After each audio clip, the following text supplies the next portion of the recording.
Hello, Sarah of SEK Handmade here, and you guys, I am so excited to introduce you to the Colette Collection. The Colette Collection is a celebration of sheep in honor of the Blah Blah Black Sheep podcast's 2nd anniversary. We're going to talk all the details of the collection, but I want to encourage you to stick around until the end where I have a special discount code for you. All right, let's start off by talking about the inspiration. The inspiration for the Colette Collection was generally sheep, but also the Blah Blah Black Sheep podcast. More than 2 years ago, when I first started thinking about creating a podcast, I was chatting with a friend and I was telling her how much I enjoyed watching and listening to knitting podcasts, but that I hadn't found a lot of crochet podcasts. Everything I came across was very sporadic in its posting. I wanted to watch something every single week. So, you know what they say, if you can't find somebody else doing it, you better just do it yourself. Is that not what they say?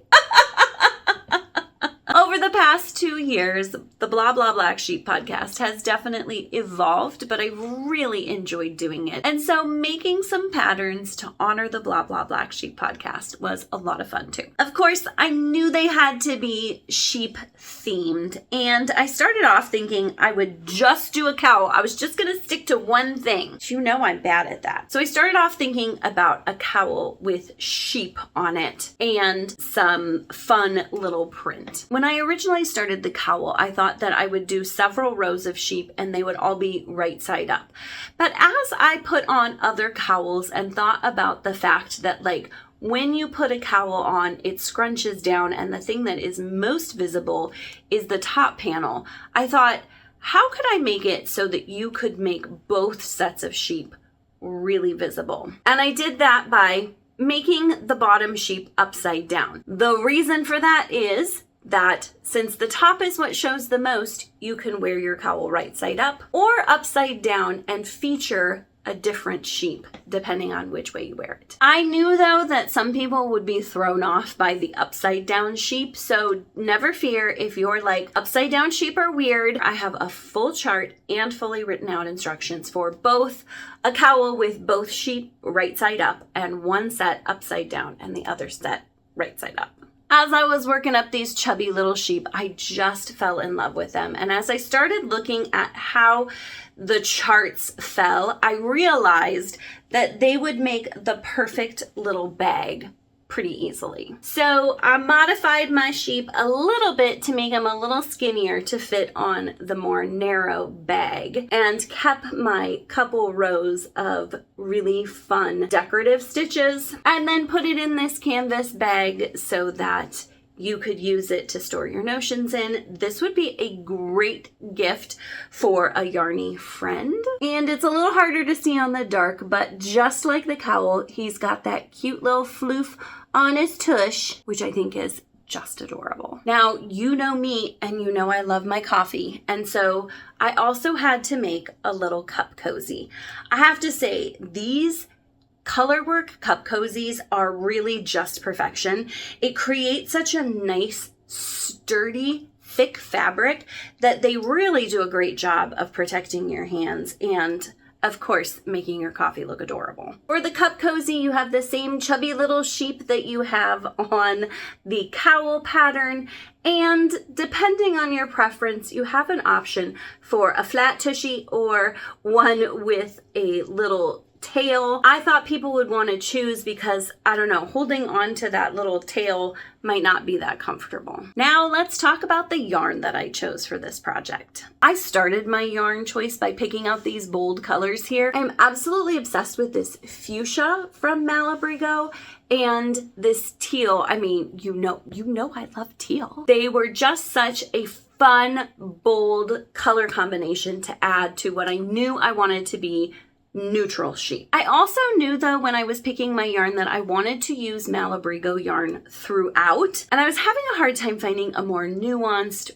cool tone cream and a black that wasn't just flat black but also had some color variation. When I went to my local yarn shop, my friend Helen helped me out and she suggested a new line of Malabrigo yarns. They're Seis Cabos. Their Seis Cabos yarn is a slightly different weight than their Rios yarn, but it is very similar, and I found that they worked really nicely together. The biggest difference between the Rios and the Seis Cabos is the yarn itself. Seis Cabos is a non-superwash and Rios is superwash. So let's throw this cutie on and give you some yarn stats. In the Malabrigo Rios, I used Solis, which is the teal color, and Fuchsia, which is this bold pink. Those two colors come in lots of bases, so be on the lookout for them when you're shopping Malabrigo's colorways. Rios is 100% superwash merino, and it has 210 yards per 100 grams. Seis Cabos, on the other hand, is 100% fine non-superwash wool, and it's a slightly finer worsted weight at 220 yards per 100 grams. But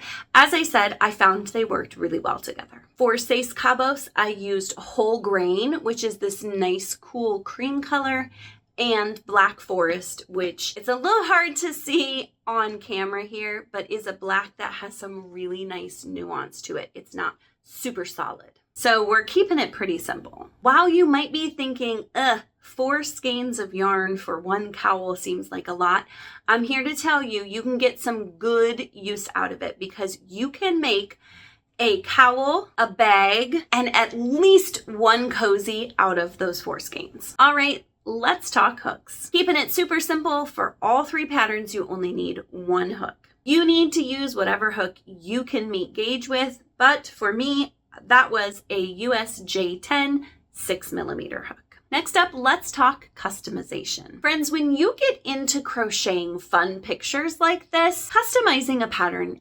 definitely ramps up in the challenge. This is a lot of fabric, and if you're going to repeat the front and the back of each sheep and have it line up perfectly, you need to repeat all of those stitches.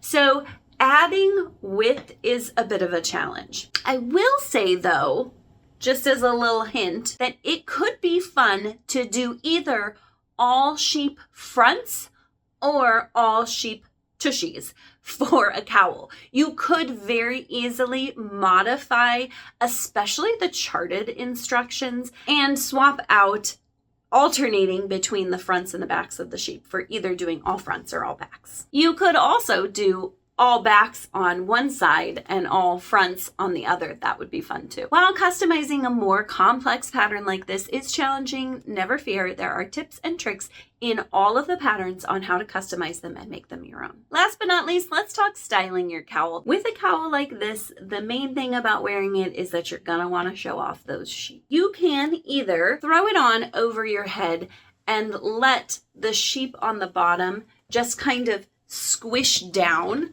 You can kind of see a little bit of them, but not as much as the sheep that are at the top of the cowl. This gives you nice height to your cowl. You could really get cozy in there if you needed to, but it also gives you a more flexible fabric. You can see how this scrunches and folds a little better than how I was wearing it before. If you really want those sheep to stand out though, I recommend you folding it in half. I'm just gonna tuck the lighter colored sheep up,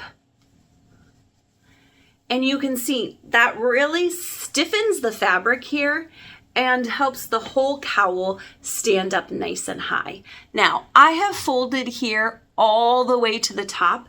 You can also fold a little less so that you've got more of those stripes showing and less of it right up at the top. Then you can also take the whole thing off, flip it inside out, and show off the other sheep. Thank you so much for watching. The cowl and the bag are available now, and I have a little discount code for you. Use the code BLACKSHEEP now, March 13th, through March 16th to get a little bit off each of these patterns. And then mark your calendar for March 19th. That's the 100th episode of the Blah Blah Black Sheep podcast, and I'm having a special little giveaway. So you can go ahead and sign up for my newsletter so that you don't forget. There's a link in the show notes below, or go ahead and subscribe and turn on notifications. Be sure to come back here on the 19th for the 100th episode and to see what special thing I have going on with the Colette Cozy. Links to the pattern pattern and to all of the yarns are in the show notes below, so be sure to go and check those out for ease of finding things. I hope you enjoy working up the Colette collection. I can't wait to see your projects, so be sure to share them with me.